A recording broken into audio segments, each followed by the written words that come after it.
Uttar Pradesh Bhim army की professor Chandrika Ram का यह इल्जाम है कि जैसा इस वीडियो के शुरुआत में कुछ स्क्रीनशॉट्स दिए हुए हैं मनुस्मृति के कुछ श्लोकों का, उनके हिसाब से यह प्रमाणित होता है कि बलात्कार के केसों में मनुवाद में सवर्ण अर्थात ब्राह्मण, क्षत्रिय, रजवाड़ा, वैश्य इनको सजा ही नहीं मिलता या नाम मात्र के लिए छोटा मोटा सजा मिलता है, हल्का सजा मिलता है। लेकिन अगर वह दुराचारी, वह बलात्कारी कोई शूद्र अर्थात कोई दलित हो तो उसको भीषण दंड मिलता था। तो आज मैं इसका गवेषणा करने का कोशिश करूंगा। तो सर्वप्रथम मैं ये पढ़ूंगा Manu 8.345 to 347, no special treatment to high class rapists. ऊंची जाति, वर्ग, वर्ण, कुल, गोत्र या ज्यादा पैसे वाले इंसान को कोई खास वीआईपी ट्रीटमेंट नहीं मिलता था मनुवाद में यदि वह बलात्कारी निकले तो इसके लिए मैं पढ़ रहा हूं मनु 8.345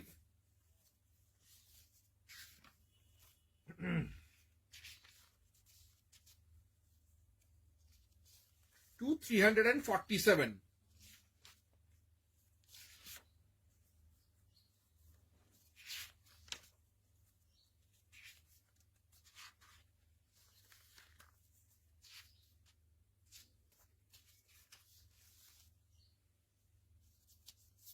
श्लोक ऐसे है। कटुवाणी बोलने वाला, चोर तथा डंडे से मारपीट करने वाला मनुष्य से भी बढ़कर गुंडे तत्व का मनुष्य अपराधी है। जो राजा गुंडे तत्व वाले को क्षमादान देता है उनका शीघ्र नाश हो जाता है और समस्त प्रजा उनके शत्रु हो जाते हैं, बन जाते हैं। मित्रता या अधिक धन के लोभ से सब लोगों को डराने वाले साहसी गुंडे को राजा कभी ना छोड़े। जब गुंडे तत्व के मनुष्य द्विजाति का वर्णाश्रम धर्म ना चलने दे तो पूरा देश ही समाप्त हो जाएगा, पूरा समाज ही समाप्त हो जाएगा। इसीलिए जस्ट बिकॉज कि कोई बलात्कारी सवर्ण है या ऊंचे कुल का है उसको माफ कर देना अनुचित है। आगे इस सिलसिले में Manu 7.32, no partiality and mercy to high bred rapists. चाहे बलात्कारी कितने भी अच्छे बड़े कुल का हो, चाहे कितना ही अमीर हो, चाहे कितना ही सवर्ण हो, उसको किसी भी तरीके से उसको माफी नहीं मिलेगा और उसको वही दंड मिलेगा जो बाकी किसी भी बलात्कारी को मिलता। तो मैं अभी पढ़ूंगा मनु 7.32।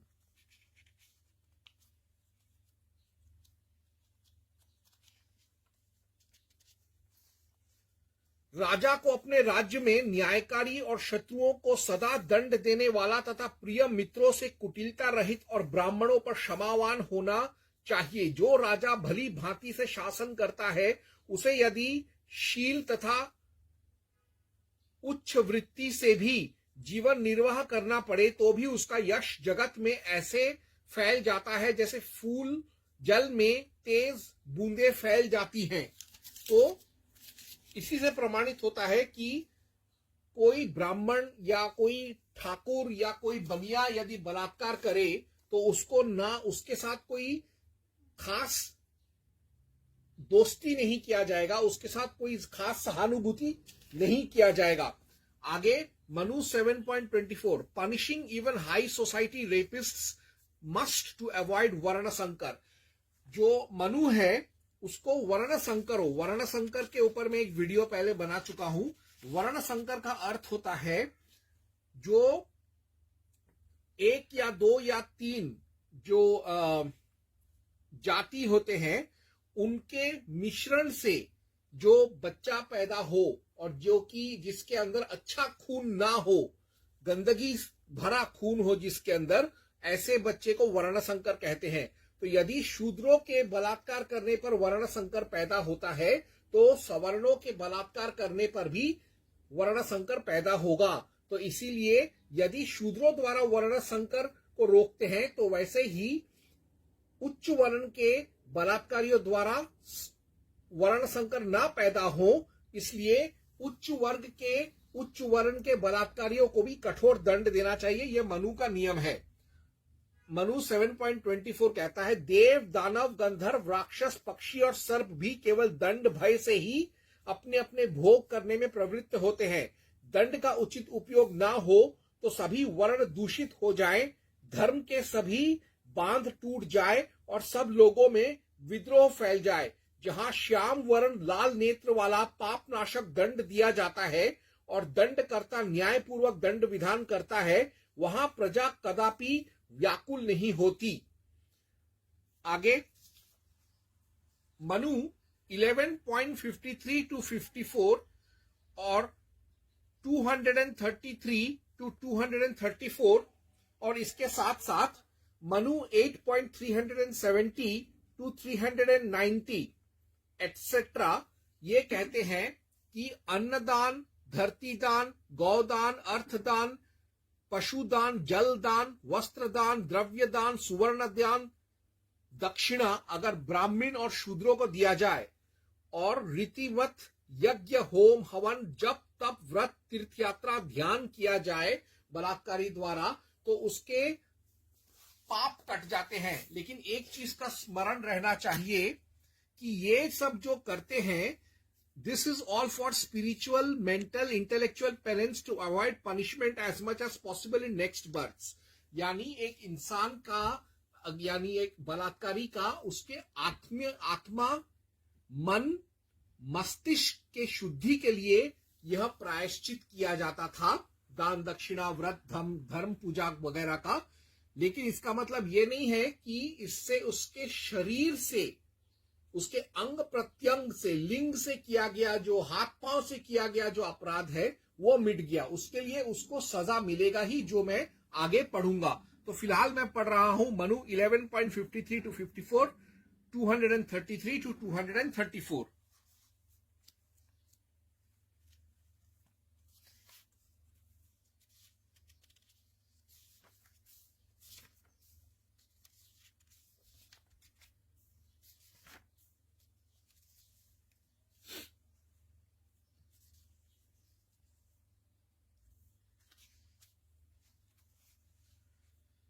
इस कारण पाप से शुद्ध होने के लिए सदा प्रायश्चित करे, क्योंकि जिन्होंने प्रायश्चित नहीं किया उनके शरीर में पूर्वोक्त निंदित चिन्ह हो जाते हैं।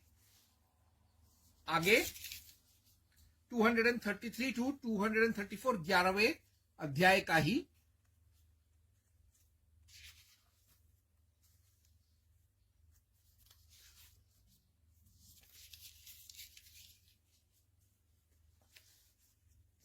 यदि प्रायश्चित करने पर भी पापी के मन को संतोष न हो, तो जब तक संतोष नहीं हो तब तक जब तप करता रहे।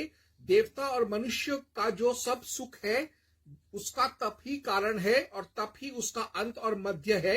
यह वेद के ज्ञाता विद्वानों ने कहा है। यानी ये जो सारा जप तप वगैरह जो है कर्मकांड है, वो सिर्फ और सिर्फ मानसिक, आत्मिक और बौद्धिक प्रायश्चित के लिए, शारीरिक प्रायश्चित और उसका दंड के लिए नहीं है। आगे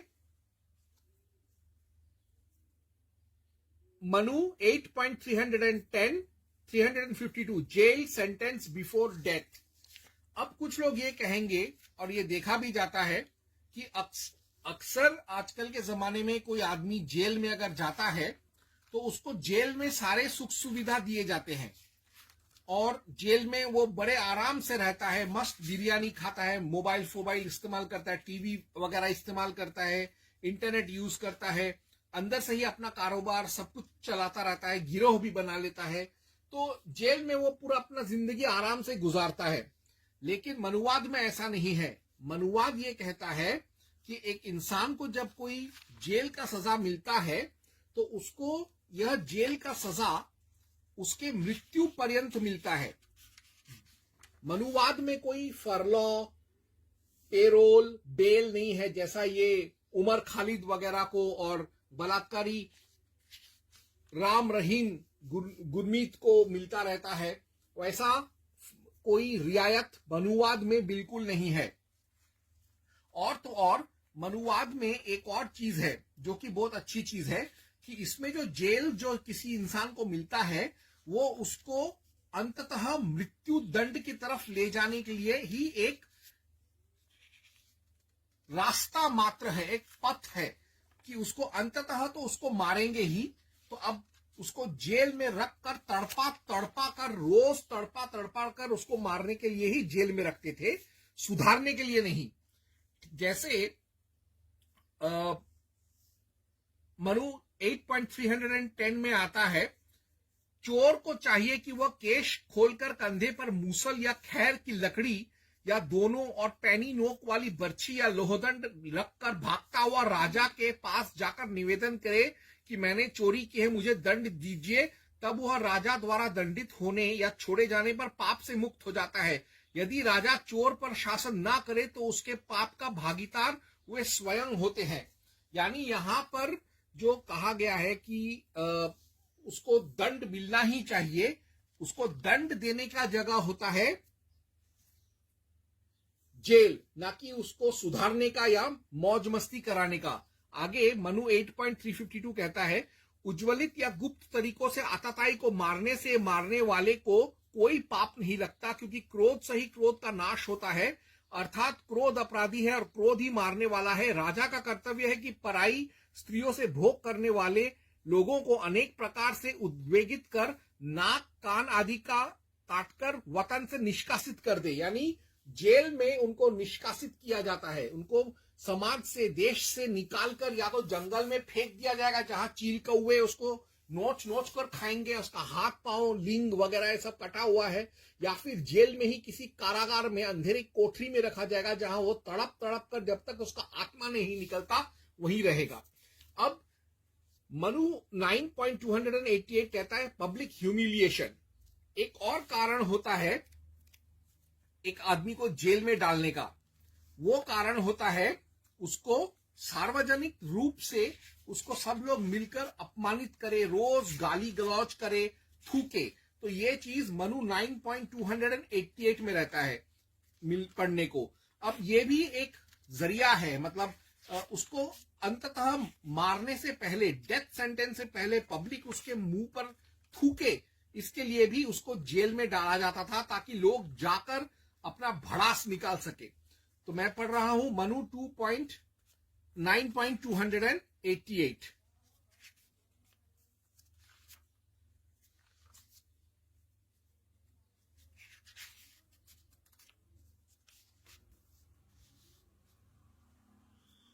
राजा का कर्तव्य है कि कारागार आदि बंधन गृह राजमार्ग में बनावे, जिससे बेड़ी हथकड़ी डाले अपराधियों को सभी लोग देख सकें। आगे इसी सिलसिले पर Manu 8.352 hacking, amputation, castration, then send to jail और एग्जाइल, मनुवादी बैनिशमेंट प्रोटोकॉल मनु 8.352। वापस से मैं एक बार वो जो मंत्र अभी मैंने पढ़ा मनु 8.352 और 310, मैं उसको वापस पढ़ना चाहूंगा, क्योंकि उसमें इस पर्टिकुलर जो संस्करण है मनु का, उसको थोड़ा सा एडिट करके सेंसर किया गया है ताकि ज्यादा खूंखार ना लगे। तो इसमें यहां पर जो बात कहा गया है, चोर को चाहिए कि वह केश खोलकर कंधे पर मूसल या खैर की लकड़ी या दोनों और पैनी नोक वाली बर्छी या लोह दंड भरकर रखकर भागता हुआ राजा के पास जाकर निवेदन करे कि मैंने चोरी की, मुझे दंड दीजिए। तब वह राजा द्वारा दंडित होने या छोड़े जाने पर पाप से मुक्त हो जाता है। यदि राजा चोर पर शासन न करे तो उसके पाप का भागीदार वे स्वयं होते हैं। तो इसमें यह कहा गया है, इसमें जो एक और संस्करण है उसमें साफ साफ लिखा गया है कि एक इस तरीके का पापी दुराचारी चोर का मृत्यु ही उसका शुद्धिकरण है। तो ये चीज ध्यान में रखना चाहिए। जेल में उसको रखा जाता है, अगर कोई कहता है रिफॉर्मेशन के लिए या उसका शुद्धिकरण के लिए, तो मनुवाद ये कहता है कि जेल में रखकर उसको यातना दे देकर या एक झटके में मारकर उसका अंत करके, संहार करके उसका आत्मा और शरीर और मन का शुद्धि और बुद्धि का शुद्धि होता है, ये मनुवाद है। और इसी सिलसिले में वापस से वो मनु 3.52 भी मैं एक बार पढ़ लूं। उज्ज्वलित या गुप्त तरीकों से आतताई को मारने से मारने वाले को कोई पाप नहीं लगता, क्योंकि क्रोध से ही क्रोध का नाश होता है, अर्थात क्रोध ही अपराधी और क्रोध ही मारने वाला है। राजा का कर्तव्य है कि पराई स्त्रियों से भोग करने वाले लोगों को अनेक प्रकार से उद्वेगित कर कान, नाक आदि को काटकर वतन से निष्कासित करे। तो जेल एक जगह होता है जहां से इंसान को, जहां उसको निष्कासित किया जाता है। मनु 8.286 to 287 पे फॉर विक्टिम्स रिहेबिलिटेशन। अभी कुछ लोग कहेंगे कि जो आदमी है उसने अगर बलात्कार किया है तो वो एक मुआवजा दे देगा और फिर वो छूट जाएगा। तो ऐसा भी देखा गया है आजकल भारत में कि किसी अमीर सेठ ने बलात्कार किया तो उसने जाके मुआवजा भर दिया जो बलात्कार विक्टिम है उसका, और उसने बोला कि अभी मुझे जाने दो। और मजे की बात है कि हाई कोर्ट वगैरह, सुप्रीम कोर्ट वगैरह भी उसको छोड़ देते, बोलते हैं अच्छा ठीक है छोड़ो दो, उसने पैसा तो दे दिया है, अभी उसको जाने दो। लेकिन मनुवाद जो है इस सिलसिले में बहुत तेज है। मनुवाद ये कहता है कि जो पैसा एक बलात्कार के विक्टिम को दिया जाता है वो सिर्फ उसका पुनर्वासन के लिए है, उसका इलाज के लिए है। इससे उस आदमी का कोई किसी भी तरीके से उसको मुक्ति नहीं मिल रहा है। ऐसा नहीं है कि वो उस लड़की को या उस औरत को पैसा दिया और बच जाएगा। तो मैं पढ़ रहा हूं मनु 8.286 to 287।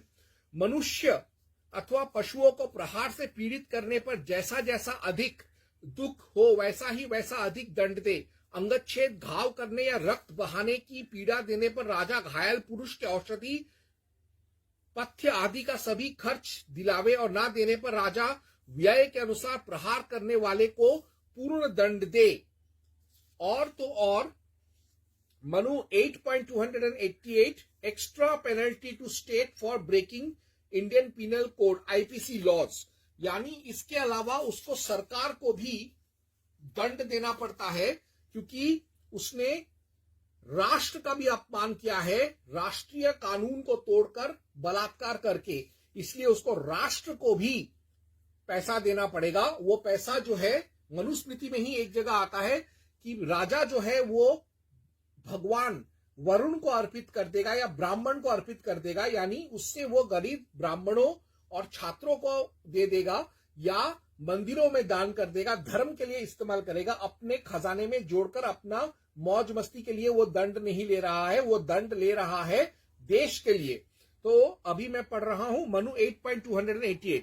यदि कोई किसी की जानवर या अनजाने में वस्तुओं को नष्ट कर दे तो वह अपराधी उसके स्वामी को वस्तु या धन आदि देकर उसे संतुष्ट और राजा को भी दंड में उतना ही द्रव्य दी जितना उसने नष्ट किया है। यानी एक तरीके से जितना उसने जो रेप विक्टिम को, रेप की शिकार को वो पैसे दे रहा है उतना उसको राष्ट्र को भी देना पड़ेगा। अब मनु ये कहता है judgement carefully justly, Manu 8.44, Manu 8.25, 126, Manu 7.16।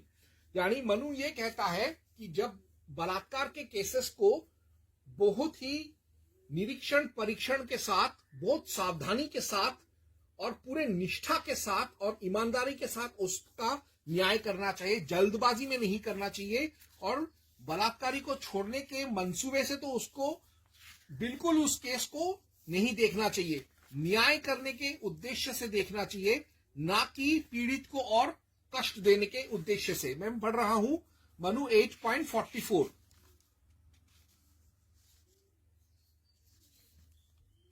जो ये कहता है जैसे बहेलिया शस्त्र से मारे हुए मृग के स्थान में रुधिर के गिरने से पहुंच जाता है, वैसे ही अनुमान से अथवा दृष्ट प्रमाण से राजा धर्म के तत्व का निश्चय कर ले। न्याय सिंहासन पर बैठकर राजा सत्य, धन, आत्मा, साक्षी, देश, रूप और काल पर दृष्टि डाले। आगे मनु 8.126 भी इस सिलसिले में कुछ कहना चाहता है। क्या कहता है उसको भी मैं एक बार पढ़ लूं। धार्मिक राजा का कर्तव्य है कि बार बार इच्छा से किए गए अपराध को जानकर और देश काल और अपराधी की ताकत और अपराध यथार्थ देखकर दंडनीय मनुष्यों को दंडित करे। निरपराध मनुष्यों को दंडित करने से और दंड योग्य लोगों को दंड न देने से राजा का भारी अपक्षय होता है और वह नरकगामी होता है। यानी मनु 8.126 सीधा सीधा कह रहा है कि क्राइम को देखकर, यानी जिस तरीके का अत्याचार किया गया है, जुर्म किया गया है, बलात्कार जैसा जघन्य अपराध किया गया है, उसको मद्देनजर रखते हुए, परिस्थितियों को नजर रखते हुए शाइस्ता देना चाहिए, ना कि उस बलात्कारी को छोड़ देना चाहिए कि वह ऊंचे घर का है इसलिए। आगे मनु 7.16 इस विषय में क्या कहता है।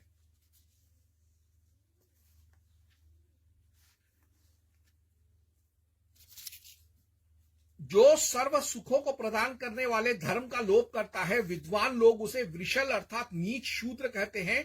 इसलिए उचित यही है कि कोई धर्म का लोप ना करे। यानी यहां पर कोई भी व्यक्ति, ब्राह्मण, क्षत्रिय, वैश्य, शूद्र, यदि वह कोई जघन्य अपराध करता है, खासतौर से बलात्कार जैसा अपराध करता है, तो वह शूद्र से भी नीच, विषल माना जाएगा।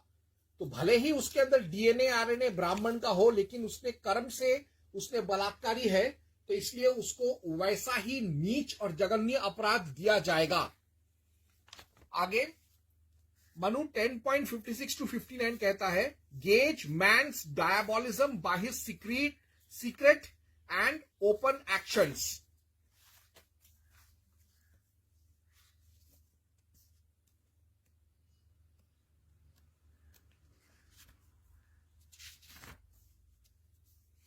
अर्थात एक आदमी ने बलात्कार किया है कि नहीं, यह जानने के लिए उसके जो छुपे हुए और जो दिखाई दे रहे हैं, जो उसके एक्शंस हैं, उसके मद्देनजर रखते हुए उसको सजा देना चाहिए, अन्यथा और किसी मुद्दे पर नहीं।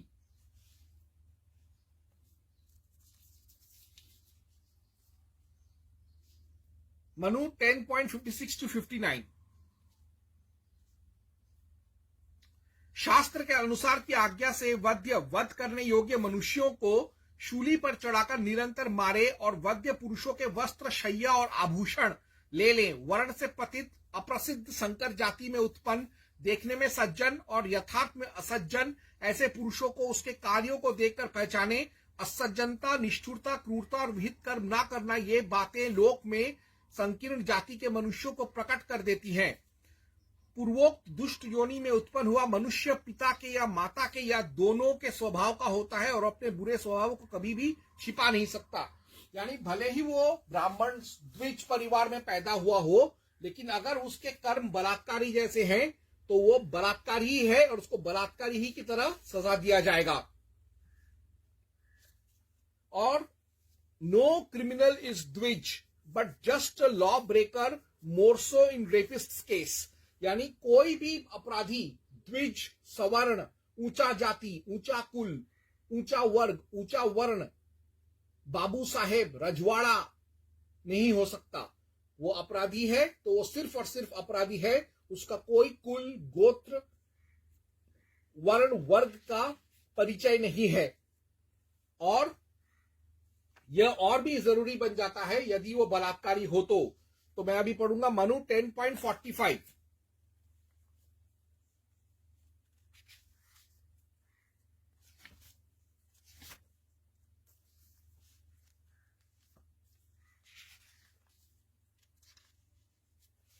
मनु 10.45। ब्राह्मण, क्षत्रिय, वैश्य, शूद्र, इन चारों वर्णों के लोग जो संसार में बाह्य कहे जाते हैं, ये चाहे आर्य भाषा बोले या म्लेच्छ भाषा बोले, परंतु दस्यु कहलाते हैं।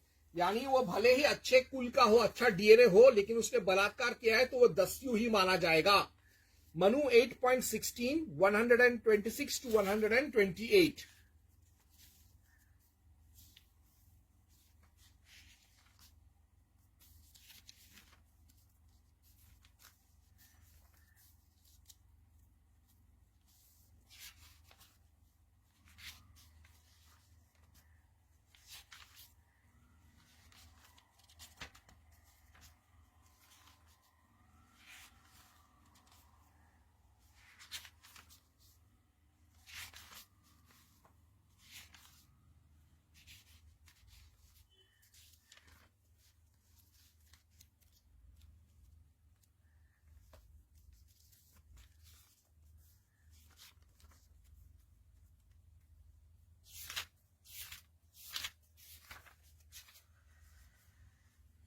मनु 8.16 ये हो गया सप्तम अध्याय।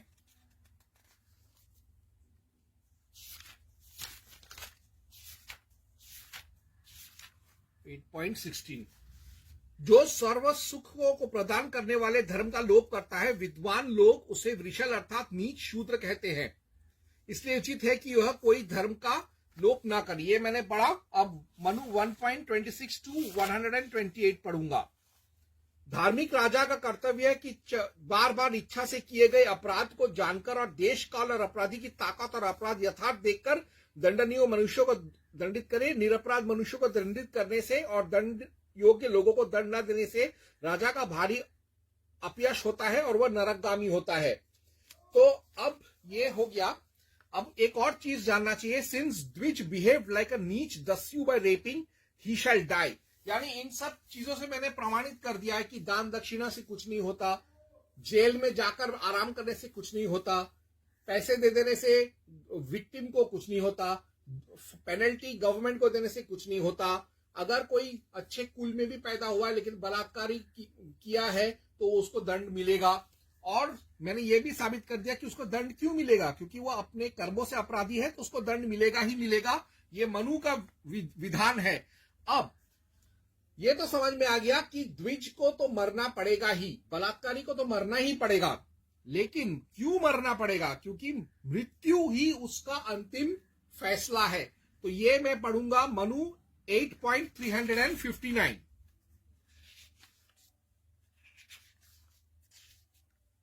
मनु 8.359।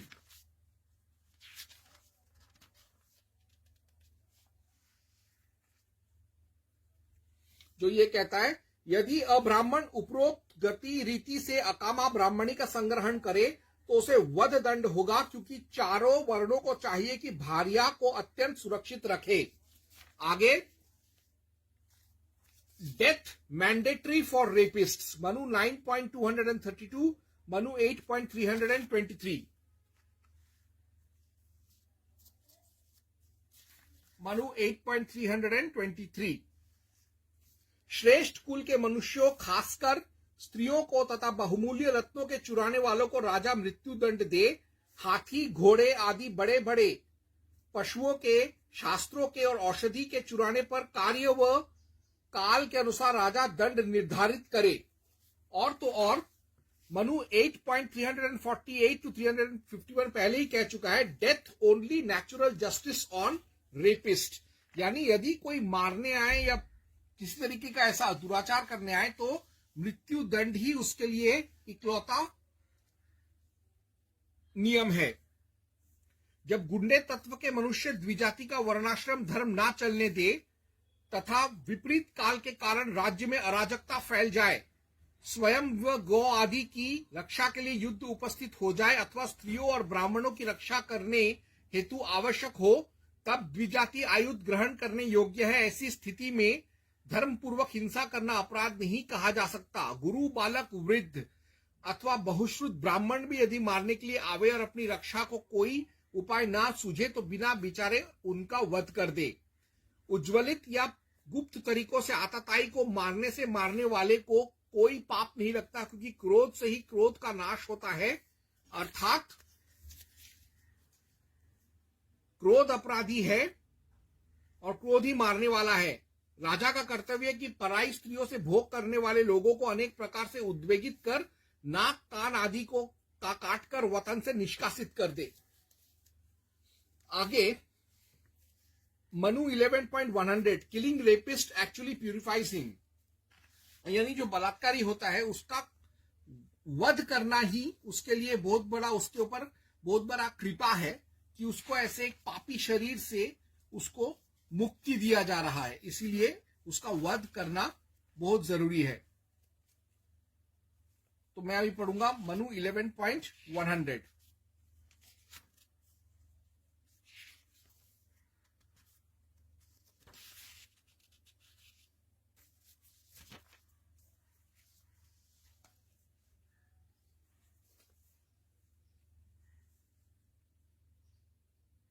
यहां पर लिखा है,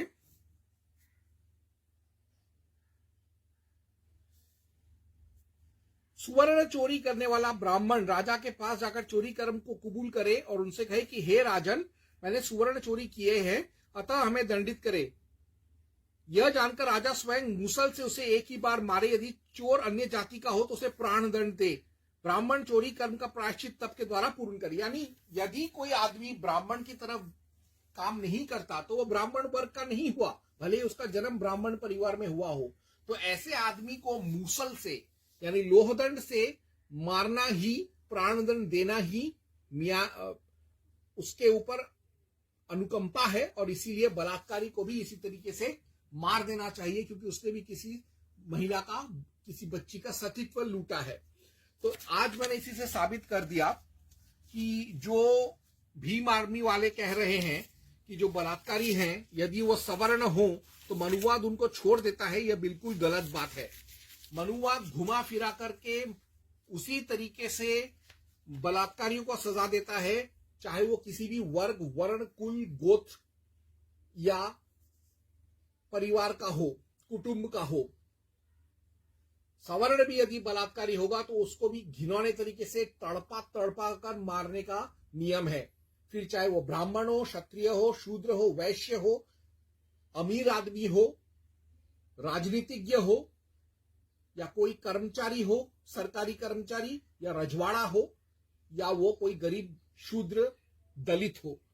तो ये संशय भी आज मैंने पूर्ण कर दिया। ओम हं हनुमते नमः।